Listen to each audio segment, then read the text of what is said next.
Assalamualaikum semuanya. Bagaimana kabar kalian? Semoga selalu diberi kesehatan dan dimudahkan rezekinya oleh Allah.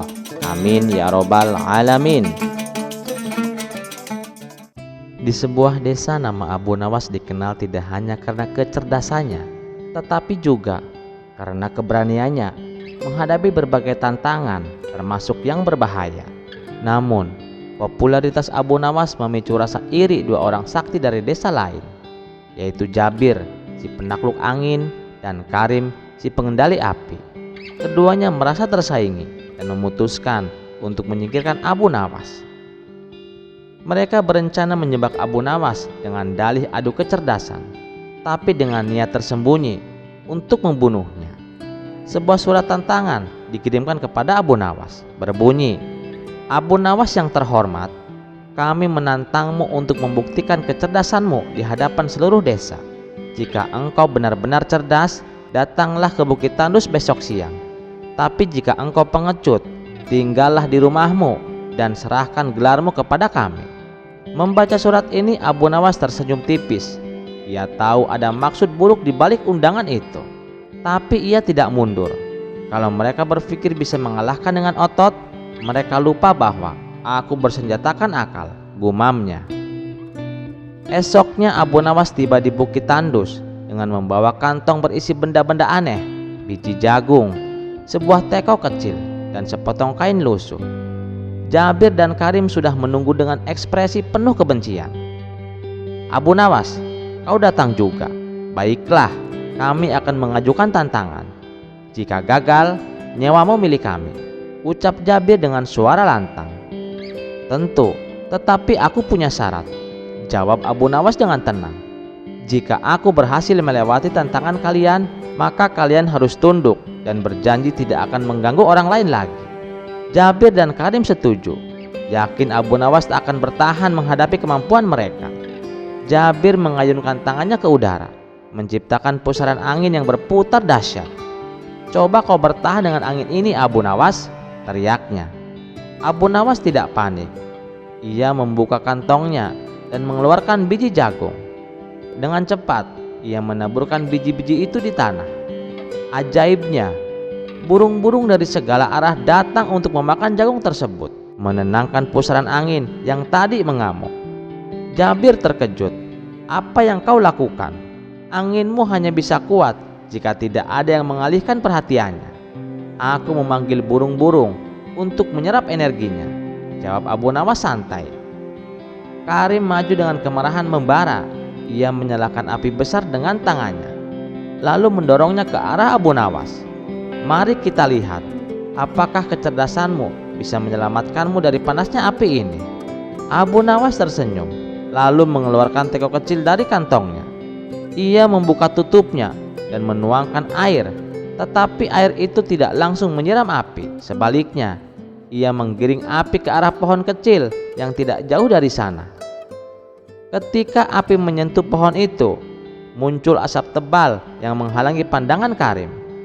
Abu Nawas melanjutkan taktiknya dengan mengibas-ngibas kain lusuh untuk menyebarkan asap lebih jauh, hingga Karim kehilangan kendali atas apinya sendiri. "Bagaimana bisa?" seru Karim dengan frustasi.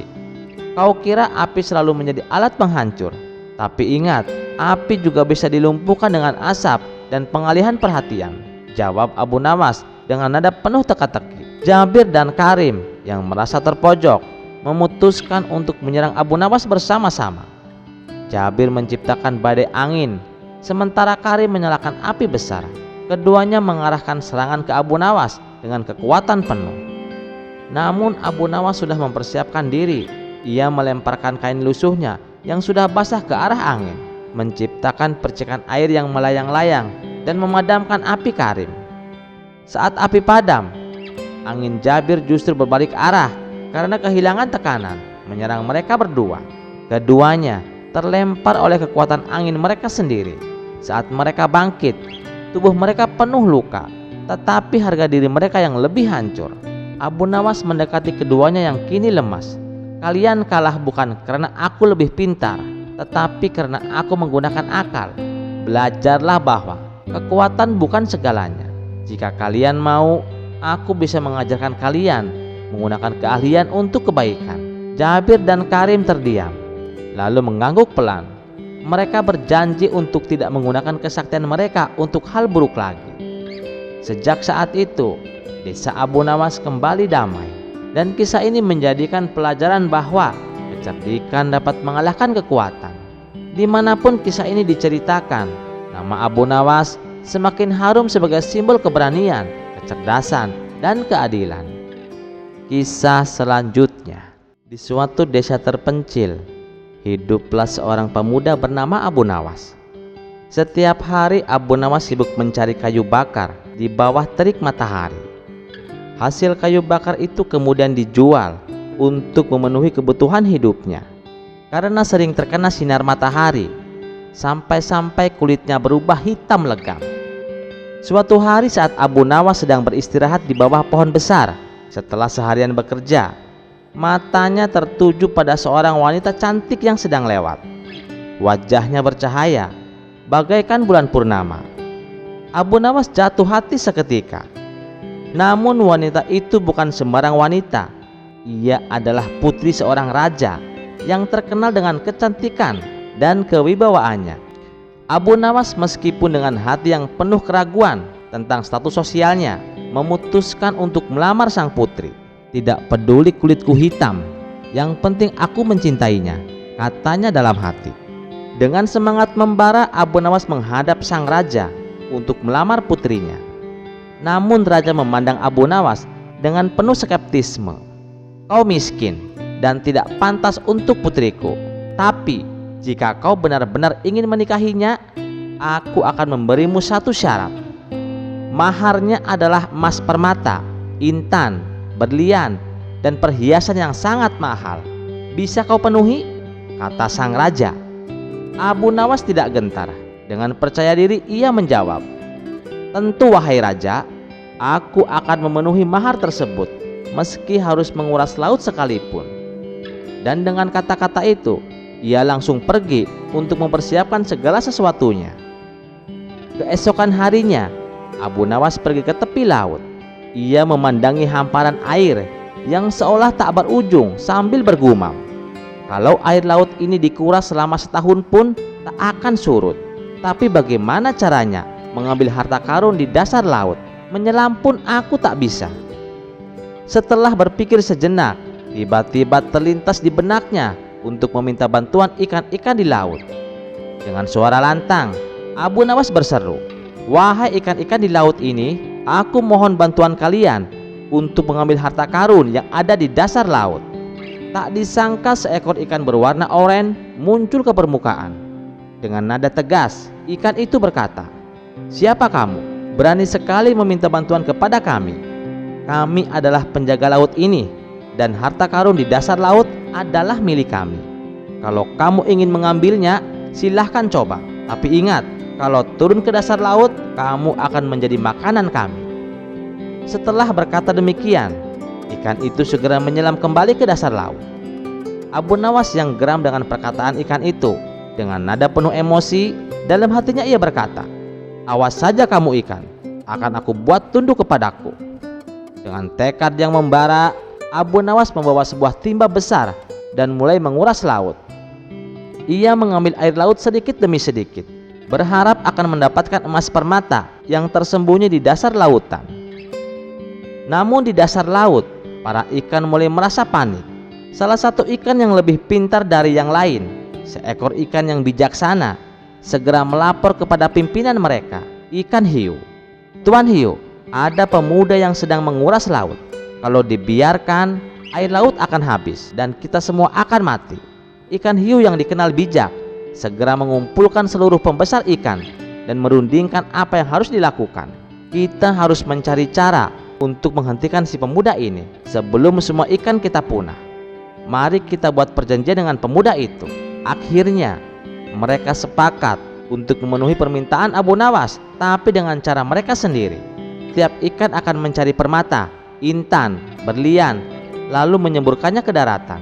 Dengan begitu, kita bisa mengusir si pemuda yang bodoh ini dan membuatnya berhenti menguras laut, kata ikan hiu. Begitu para ikan mulai mencari permata di dasar laut dan menyemburkannya ke daratan, permata-permata tersebut seperti hujan turun ke bumi. Abu Nawas yang masih sibuk menguras air laut terkejut melihat hujan permata yang turun begitu banyak. Subhanallah, ini luar biasa, hujan permata, seru Abu Nawas dengan kagum. Ia segera berhenti menguras laut dan dengan cepat mulai mengumpulkan permata yang berserakan di sekitarnya. Ini lebih mudah dari yang aku kira, katanya sambil tersenyum licik. Tanpa menunggu waktu lama, Abu Nawas membawa hasil buruan permatanya ke hadapan raja. Raja yang melihat tumpukan permata yang luar biasa banyaknya, hampir tidak percaya dengan apa yang dilihatnya. Apa ini? Kau benar-benar berhasil mendapatkan semua ini? Tanya raja dengan terkejut. Dengan bangga Abu Nawas berkata, tentu saja wahai raja, saya menguras laut dan alam pun memberikan saya lebih dari yang saya inginkan. Raja terperangah dan tak lama kemudian ia menyetujui lamaran Abu Nawas. Baiklah, kau memang cerdik, kau bisa menikahi putriku, kata raja akhirnya. Dengan begitulah Abu Nawas berhasil menikahi putri raja dan hidup bahagia selamanya. Namun yang tidak diketahui sang raja adalah bahwa Abu Nawas sebenarnya tidak menguras laut sama sekali. Ia hanya mengandalkan kecerdikannya, dan para ikan yang ketakutan memutuskan untuk memberikan permata kepada Abu Nawas sebagai solusinya. Kisah selanjutnya. Pada suatu hari, Abu Nawas memutuskan untuk melakukan perjalanan ke sebuah negeri yang penduduknya dikenal tidak meyakini keberadaan Tuhan. Negeri ini terkenal dengan kemajuan teknologinya, hiburannya yang gemerlap, dan budaya yang cenderung mengabaikan nilai-nilai spiritual. Selama berada di sana, Abu Nawas mendengar kabar tentang acara besar, yaitu penghargaan dunia perfilman yang akan diadakan di sebuah gedung megah. Penasaran dengan acara tersebut, ia pun memutuskan untuk hadir sebagai penonton. Acara berlangsung dengan sangat meriah, lampu-lampu berkilauan, tamu undangan yang terdiri dari para selebriti terkenal berdatangan dengan busana mewah, dan sorakan penonton memenuhi aula megah itu. Ketika seorang aktris ternama bernama Mia naik ke podium untuk menerima penghargaan, suasana menjadi semakin hidup. Namun yang terjadi sungguh mengejutkan. Dengan santai Mia melontarkan sebuah lelucon yang sangat menghina Tuhan. Tuhan pencipta alam semesta, zero mention. Tidak heran kalau Tuhan ada di urutan paling bawah.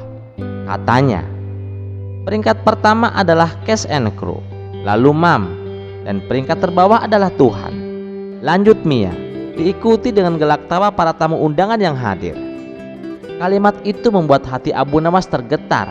Ia merasa terpanggil untuk memberikan peringatan. Tanpa ragu Abu Nawas berdiri dari tempat duduknya dengan suara tegas yang mampu mengalahkan hiruk-pikuk di aula. Ia pun berkata, Nona Mia, apa yang Anda ucapkan tadi adalah bentuk penghinaan kepada Tuhan yang menciptakan alam semesta dan segala isinya.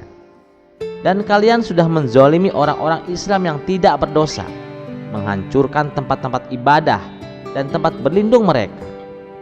Dalam Al-Quran surah Maryam ayat 65 Allah berfirman, Dialah Tuhan yang menguasai langit dan bumi dan segala yang ada di antara keduanya. Maka sembahlah Dia dan berteguh hatilah dalam beribadah kepadanya. Apakah engkau mengetahui ada sesuatu yang sama dengannya? Jelas Abu Nawas dengan tegas. Abu Nawas kemudian melanjutkan penjelasannya. Allah adalah satu-satunya Tuhan yang berhak melakukan apapun pada ciptaannya. Allah adalah pemilik segala yang ada di langit dan di bumi. Semua jalan kehidupan diatur olehnya, baik buruknya nasib manusia, serta segala hal mengenai alam semesta. Karena itu kita diwajibkan untuk tunduk dan beribadah kepadanya, sebagai bentuk pengakuan bahwa Allah itu ada.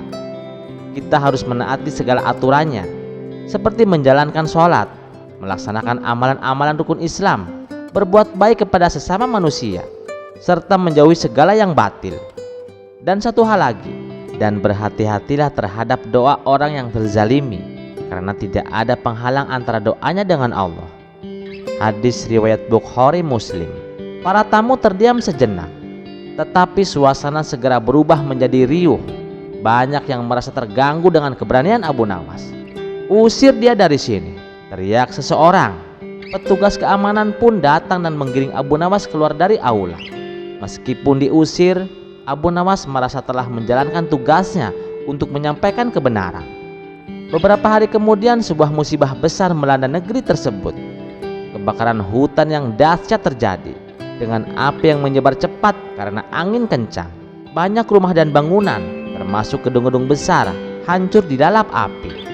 Kebakaran ini begitu hebat, seperti neraka yang berkobar, dan kondisi alam semakin memburuk dengan cuaca yang tidak bersahabat. Warga pun dihimbau untuk segera mengungsi karena kebakaran telah menelan korban jiwa dan luka-luka. Dan berita kebakaran ini pun menjadi sorotan dunia. Abu Nawas yang mendengar kabar tersebut merasa iba. Dalam doanya, ia berkata, "Ya Allah, jadikanlah musibah ini sebagai pelajaran bagi mereka yang lupa akan kebesaran-Mu. Ampuni dosa-dosa mereka dan bimbing mereka untuk kembali ke jalan-Mu."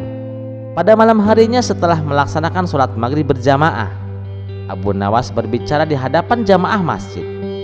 "Hadirin sekalian, musibah yang terjadi di negeri seberang adalah peringatan dari Allah.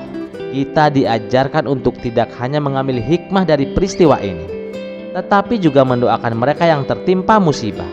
Sebagai umat muslim, kita harus menunjukkan empati dan membantu semampu kita. Semoga kejadian ini menyadarkan mereka dan juga kita untuk senantiasa bersyukur dan menjaga bumi sebagai amanah dari Allah." Abu Nawas mengajak para jamaah untuk berdoa bersama. Dalam kesunyian malam, lantunan doa terdengar khusyuk, memohon agar musibah segera berlalu dan menjadi pelajaran bagi semua untuk kembali mengingat kebesaran Tuhan.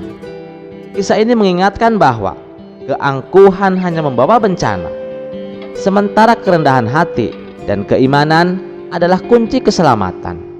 Kisah selanjutnya.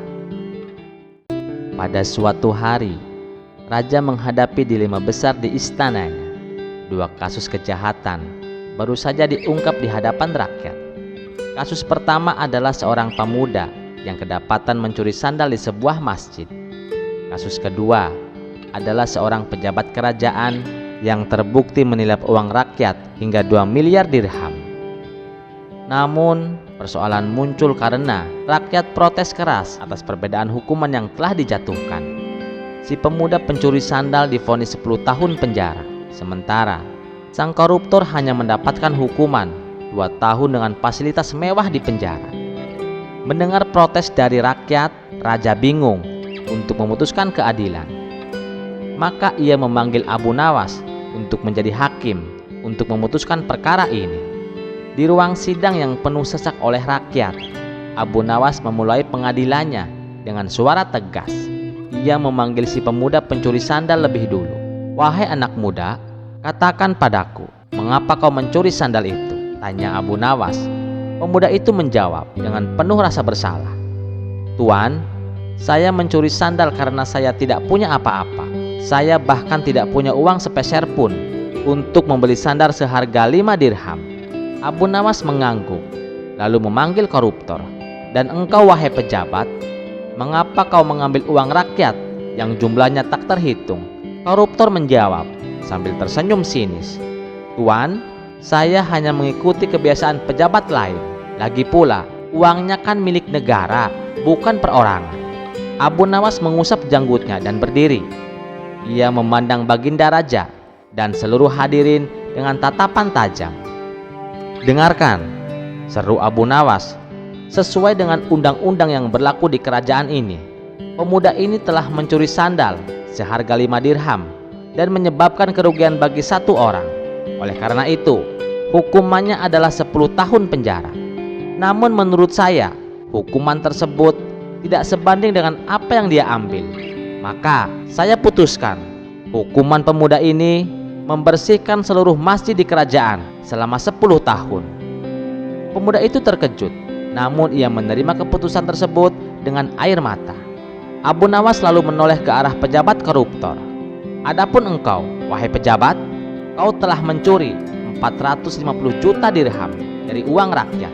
Jika dihitung berdasarkan jumlah penduduk kerajaan, yang mencapai 282 juta orang, maka setiap individu telah dirugikan sekitar 2 dirham. Menurut undang-undang, hukumannya adalah 6,5 tahun penjara. Namun, efek dari pengkhianatanmu telah merusak kepercayaan seluruh bangsa.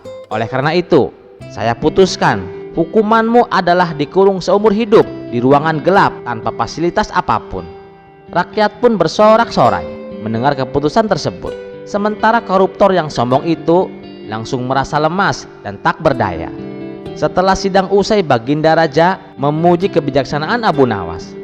Engkau tidak hanya memberikan hukuman yang adil, tapi juga memberi pelajaran bagi seluruh rakyat. Abu Nawas tersenyum sambil berkata, keadilan bukan tentang angka wahai Baginda. Keadilan adalah tentang bagaimana hati merasa lega dan kepercayaan rakyat tetap terjaga. Sejak itu Abu Nawas semakin harum sebagai hakim yang cerdik dan adil. Sementara kerajaan pun semakin dihormati oleh rakyatnya. Kisah selanjutnya. Di tengah gemerlap kota Baghdad yang kaya akan budaya dan sejarah, ada sebuah sungai yang terkenal dengan keindahannya yang memukau. Dengan airnya yang jernih dan angin sepoi-sepoi, membuat siapa saja yang datang merasa ingin berlama-lama di sungai itu. Setiap hari, ribuan orang datang untuk menikmati pemandangan atau sekedar bermain air. Namun, ada satu masalah yang mengguncang ketenangan sungai tersebut. Tiba-tiba buaya besar muncul ke permukaan. Orang-orang yang sedang bermain air berlari ke darat dengan suara teriakan yang membuat suasana semakin mencekam. Sore harinya, Baginda Raja yang mendengar kabar tentang teror buaya tersebut merasa sangat marah. Keindahan pantai yang seharusnya menjadi tempat wisata itu kini malah menjadi tempat yang menakutkan. Keesokan paginya Raja memanggil 2 orang yang dikenal dengan keunikannya masing-masing, yaitu Abu Nawas dan Abu Jahil. Raja berkata, wahai Abu Nawas dan Abu Jahil, ada seekor buaya besar di sungai kerajaan kita yang telah meresahkan rakyatku. Aku akan mengadakan sayembara. Siapapun yang berhasil menangkap buaya itu akan kuberikan hadiah besar. Tapi ingat, aku ingin buaya itu ditangkap hidup-hidup. Abu Jahil dengan penuh percaya diri langsung maju ke depan. Baginda, itu perkara kecil bagi saya. Saya ini ahli strategi perangkap. Beri saya waktu dan buaya itu akan segera tertangkap. Abu Nawas yang terkenal dengan kecerdasannya hanya tersenyum kecil dan berkata, Baginda, saya akan mencoba semampu saya. Izinkan nanti saya akan menggunakan umpan agak sedikit aneh untuk menangkap buaya itu. Raja tersenyum lebar mendengar jawaban mereka. Baiklah, kalian berdua aku beri waktu 3 hari. Siapkan strategi kalian. Hari pertama Abu Jahil langsung beraksi. Dia membuat perangkap besar di tepi sungai, lengkap dengan umpan seekor babi gemuk. Dia berpikir, buaya pasti tergiur dengan babi ini. Tinggal tunggu saja, buaya akan masuk perangkap. Malam itu Abu Jahil bersembunyi di balik semak-semak, mengintai perangkapnya. Tak lama kemudian, terdengar suara air bergejolak. Benar saja buaya besar itu muncul dari sungai, mendekati perangkap. Abu Jahil hampir melompat kegirangan. Namun saat buaya melihat umpan babi itu, ia berhenti dan berbicara dengan suara berat. Maaf tuan, saya tidak akan makan umpan Anda karena babi itu haram. Abu Jahil terkejut bukan main. Haram? Buaya bisa bicara? Dan kamu juga tahu soal halal dan haram. Buaya itu mengangguk. Tentu saja, saya buaya modern. Sudah belajar dari para ulama sungai. Jadi, simpan saja babi itu untuk kebutuhan lain. Abu Jahil hanya bisa melongo. Sementara, buaya itu kembali ke sungai dengan santainya. Pada hari kedua, Abu Nawas memilih cara untuk mengamati perilaku buaya dari kejauhan. Dia memperhatikan bahwa buaya itu sering muncul di dekat tempat tertentu, seolah-olah ada sesuatu yang menarik perhatian.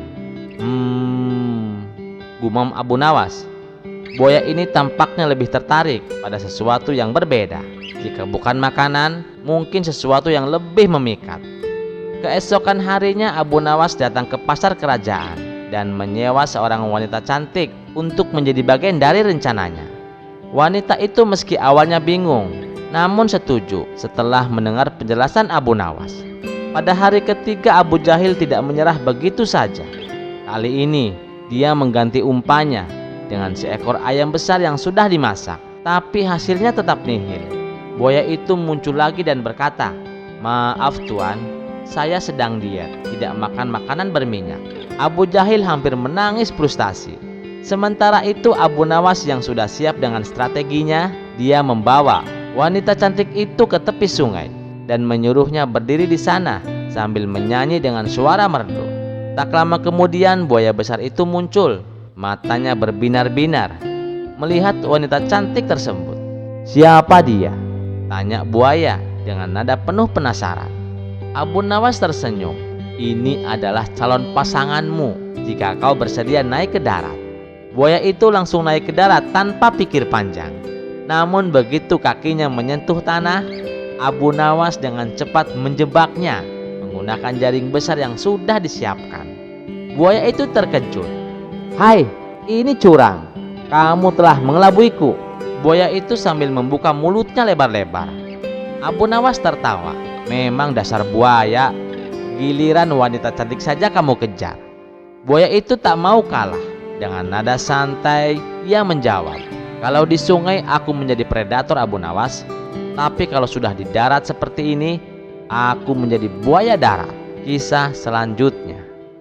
Suatu malam di sebuah desa kecil, Abu Nawas sedang menikmati hidangan malamnya di rumah sederhana miliknya. Baru saja ia ingin menyuap sesuap roti hangat, tiba-tiba terdengar ketukan keras di pintu. Tok, tok, tok. Abu Nawas memandang pintu dengan curiga. Siapa pula yang mengetuk malam-malam begini, pikirnya. Namun ia tidak langsung membuka pintu. Dengan hati-hati ia bertanya dari dalam, "Siapa di luar sana?" Suara serak dari luar menjawab, "Aku hanya ingin menyampaikan undangan pernikahan dari Tuan Abdul Karim." Abu Nawas mendengar langkah kaki menjauh, lalu sunyi kembali. Ketika ia membuka pintu, tidak ada siapa-siapa. Yang ada hanya secarik undangan tergeletak di depan pintu. Undangan itu bertuliskan, "Pernikahan besar Tuan Abdul Karim di Lembah Gurun Gersang, malam ini juga, malam 1 Muharram." Pesta pernikahan di tengah gurun?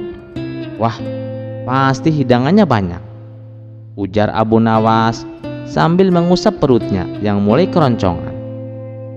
Karena Abu Nawas penasaran, Abu Nawas pun mengajak sahabatnya untuk datang ke pernikahan besar Tuan Abdul Karim.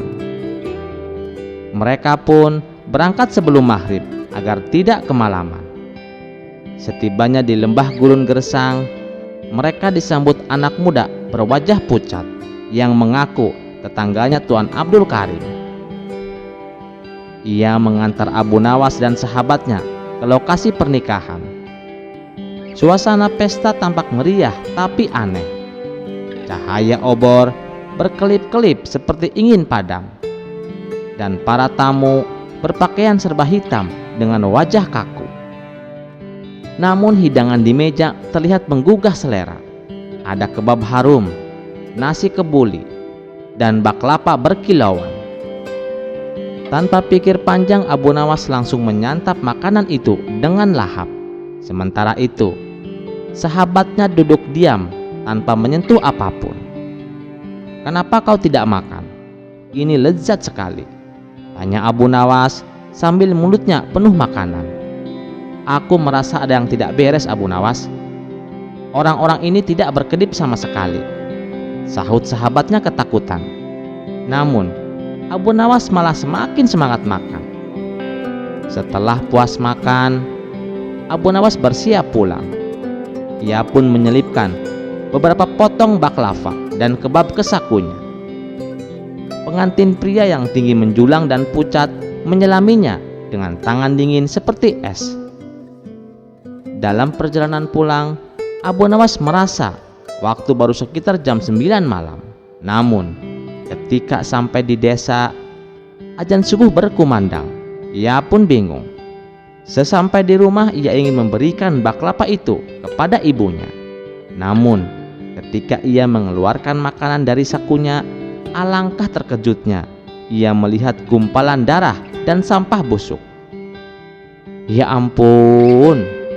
Abu Nawas memegangi perutnya yang mual-mual. Ia langsung berlari ke halaman dan muntah-muntah. Sahabatnya berkata, "Aku kan sudah bilang Abu Nawas, jangan membawa makanan itu. Itu adalah makanan jin. Dan pesta pernikahan itu juga adalah pesta pernikahan jin." Abu Nawas mengusap mulutnya dan menjawab sambil tersenyum licik, "Tenang saja, suatu saat aku akan balas mengundang mereka ke pestaku." "Untuk apa Abu Nawas?" tanya sahabatnya. Abu Nawas tertawa. "Biar mereka makan baklava yang kucelupkan ke kuah sandal dan nasi kebuli dari pasir betulan. Lihat saja nanti siapa yang lebih pintar mengerjai." Mereka berdua tertawa terbahak-bahak. Meskipun perut Abu Nawas masih terasa mual, namun ia sudah menyusun rencana licik untuk membalas kaum jin. Kisah selanjutnya. Suatu pagi di istana Baginda Raja terjadi keramaian yang luar biasa. Seorang suami dan istri datang menghadap raja dengan wajah masam. Mereka bertengkar hebat dan sepakat ingin bercerai. Baginda Raja mendengarkan keluh kesah mereka dengan sabar. Namun semakin lama mendengar, raja semakin pusing. Keduanya sama-sama keras kepala, tidak ada yang mau mengalah. "Kalau aku yang memutuskan perkara ini, pasti akan banyak yang kecewa," gumam Baginda Raja. Lalu muncullah ide cemerlang di benaknya. Ia memanggil Abu Nawas, si cerdik yang selalu punya solusi tak terduga. "Abu Nawas," seru Baginda Raja, "aku tunjuk kau menjadi hakim perceraian hari ini. Selesaikan perkara pasangan ini dengan bijak." Abu Nawas tersenyum dan membungkuk hormat. "Baik Baginda, serahkan padaku." Abu Nawas duduk di kursi hakim. Di hadapannya duduklah pasangan itu, si suami dengan tangan terlipat di dada dan si istri dengan wajah cemberut. Keduanya saling menatap tajam seperti dua kucing yang siap berkelahi. Abu Nawas membuka sidang dengan suara tenang. "Baiklah, sebutkan alasan kalian ingin bercerai." Si suami berseru lebih dulu, "Istriku ini pemalas, makan saja dia mau, tapi memasak tidak pernah." Si istri langsung membalas, "Dia lebih pemalas, berangkat kerja telat, pulang cepat, tapi minta dilayani seperti raja." Keduanya mulai saling tuduh, suaranya semakin lantang. Abu Nawas pura-pura menguap, lalu tiba-tiba berdiri dan bertepuk tangan. "Hebat, kalian berdua cocok sekali. Kalian sama-sama pandai menyalahkan," kata Abu Nawas sambil tersenyum. Mereka berdua terkejut dan diam sejenak. Abu Nawas melanjutkan, "Tapi sebelum aku putuskan cerai atau tidak, ada syarat yang harus kalian penuhi dulu. Kalian harus melewati ujian ini," kata Abu Nawas sambil menyerahkan sebatang sapu ke tangan si suami dan sebuah baskom kosong ke tangan si istri. "Suami, sapulah lantai sampai benar-benar bersih. Istri, tangkap debu yang berterbangan ke baskom ini. Jangan sampai ada debu yang jatuh ke lantai." Mereka berdua kebingungan, tapi karena ingin bercerai secepatnya, mereka menurut. Si suami mulai menyapu dengan penuh semangat. Sementara itu, si istri berusaha menangkap debu dengan baskom. Namun, debu itu begitu kecil dan halus. Berkali-kali si istri mencoba menangkapnya, tetapi tetap saja debunya meleset. Setelah beberapa saat, keduanya tampak kelelahan. Si suami berhenti menyapu dan si istri menyerah dengan wajah berkeringat. Abu Nawas tersenyum bijak dan berkata, "Nah, kalian lihat, debu itu seperti kesalahan kecil yang kita lakukan setiap hari. Tidak peduli sekeras apa kalian mencoba, tidak mungkin menangkap semua kesalahan. Jadi, Mengapa tidak memaafkan satu sama lain? Mereka saling pandang. Kemudian wajah keduanya melunak. Si suami menghela nafas dan berkata, "Mungkin aku terlalu kasar padamu." Si istri tersenyum kecil, "Dan mungkin aku kurang berusaha memahami kamu." Abu Nawas menepuk tangan sekali lagi. Sidang selesai. Tidak ada perceraian hari ini. Yang ada hanyalah kesempatan baru untuk memperbaiki rumah tangga. Baginda Raja yang menyaksikan dari jauh tersenyum puas. Penduduk desa pun kagum dengan cara Abu Nawas menyelesaikan masalah ini. Mereka bertepuk tangan untuk Abu Nawas, sang hakim cerdik yang mampu mengubah perpecahan menjadi perdamaian. Kisah selanjutnya. Sore itu, Abu Nawas duduk di depan rumahnya sambil memegangi pinggang dan bahunya yang pegal. Seharian kemarin dia sibuk berjualan di pasar, dan hari ini tubuhnya protes. Belum selesai Abu Nawas mengeluh, tiba-tiba terdengar suara nyaring dari ujung jalan. "Jamu, jamu, jamu beras kencur, cabe puyang, Atini ancur digondol garangan. Jamu, jamu, jamu tuan, jamu temulawak, makule ayu tapi poena." Abu Nawas menoleh cepat. Matanya langsung terpaku pada seorang penjual jamu yang berjalan mendekat. Wah, cantik sekali, putih langsing, senyumnya manis, bodinya lah dalah. Subhanallah, penjual jamu kok kayak kutilang, kulit putih tinggi langsing, gumam Abu Nawas sambil melirik penuh minat. "Nona jamu nona," panggil Abu Nawas dengan semangat. Penjual jamu itu tersenyum lalu menghampiri Abu Nawas. Dengan sopan, dia duduk di teras rumah sambil melipat kakinya ke samping. "Jamunya masih ada nona cantik?" tanya Abu Nawas, berusaha terdengar ramah tapi dengan nada menggoda. "Masih ada tuan," jawabnya dengan lembut. "Jangan panggil tuan dek, aku masih muda, panggil saja Mas Abu," kata Abu Nawas sambil merapikan kain sarungnya. "Ngomong-ngomong, kamu jual jamu apa aja dek?" "Banyak Mas Abu, ada beras kencur, cabai puyang, temulawak, pegelinu, dan ada juga jamu kuat cengat Mas." Abu Nawas tersenyum lebar. "Wah, aku coba jamu kuat cengat saja dek, siapa tahu bisa tambah ganteng aku." Penjual jamu itu tertawa kecil. "Baik Mas Abu, tapi jamunya nggak boleh diminum sembarangan loh Mas." "Oh, tenang saja dek, aku tahu cara minum jamu," kata Abu Nawas sambil mengedipkan mata. "Ngomong-ngomong, siapa namamu dek?" "Nama saya Fatimah Mas," jawab penjual jamu. "Fatimah, nama yang cantik, secantik wajahmu. Cepetan buatkan jamunya ya, sebelum istriku muncul.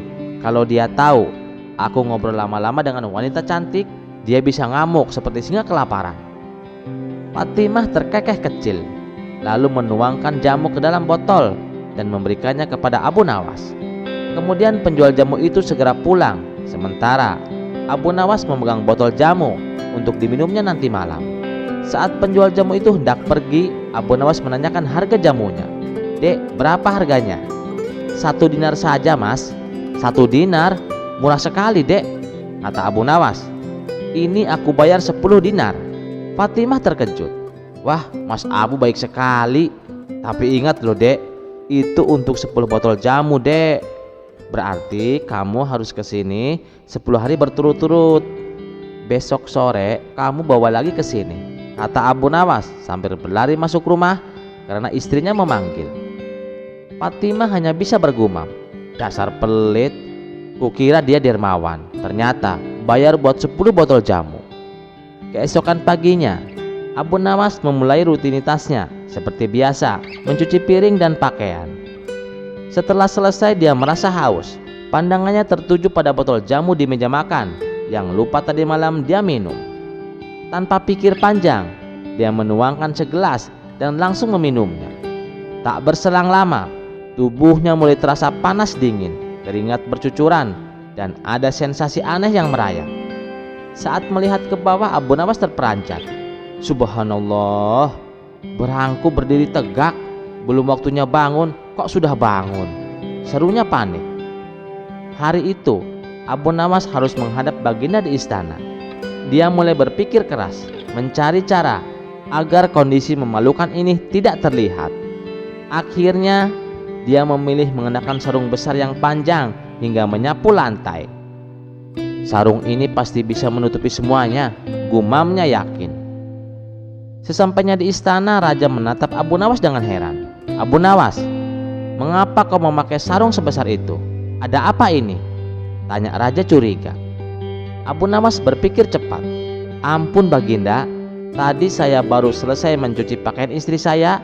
Karena sarungnya besar, saya sekalian pakai agar tidak mubazir, katanya penuh percaya diri. Namun rasa penasaran raja semakin menjadi. Raja mengelilingi Abu Nawas, mengamati sarung yang dipakai olehnya. Sebentar lagi akan ada pertemuan penting dengan para raja tetangga, dan Abu Nawas sebagai penasihat istana seharusnya berpakaian lebih rapi. Abu Nawas, lepaskan sarung itu dan kenakan pakaian resmi yang sudah kami sediakan, perintah raja tegas. Abu Nawas berusaha menolak dengan wajah pucat, tapi raja tak memberi pilihan. Jika dia membangkang, hukuman berat menantinya. Dengan terpaksa Abu Nawas melepaskan sarungnya. Saat itu juga raja terbelalak kaget. Astagfirullahaladzim, Abu Nawas, ada apa dengan barangmu? Masih siang tapi sudah berdiri menjulang seperti ini. Abu Nawas menunduk malu. Ampun Paduka, tadi pagi saya minum jamu yang ternyata adalah jamu kuat jengat Paduka. Saya tak tahu kalau dampaknya akan seperti ini, jawabnya dengan suara gemetar. Raja tak kuasa menahan tawa. Hahaha, jadi kau minum jamu Abu Nawas? Iya Paduka. Abu Nawas mengira raja akan marah kepada Abu Nawas, tetapi malah sebaliknya. Raja bertanya, Abu Nawas, di mana kamu beli jamu itu? Kisah selanjutnya. Pada suatu hari, seorang wanita datang menghadap baginda raja dengan wajah penuh kesedihan. Suaranya bergetar ketika ia mengadukan nasibnya. Wanita itu mengaku menjadi korban seorang pria bernama Jahil. Pria tanpa kedua tangan, namun dengan kelicikan yang luar biasa. Baginda raja terkejut mendengarkan cerita itu. Meski Jahil seorang penyandang disabilitas, ia dituduh telah memanipulasi, mengancam, bahkan melecehkan wanita-wanita lain dengan tipu daya dan kata-kata manis. Bingung dengan situasi ini, baginda memanggil penasihat istana yang paling cerdik, yaitu Abu Nawas. Abu Nawas, kata baginda raja, persoalan ini sangat pelik. Jahil memanfaatkan kondisinya untuk mengelabui banyak orang. Apa pendapatmu?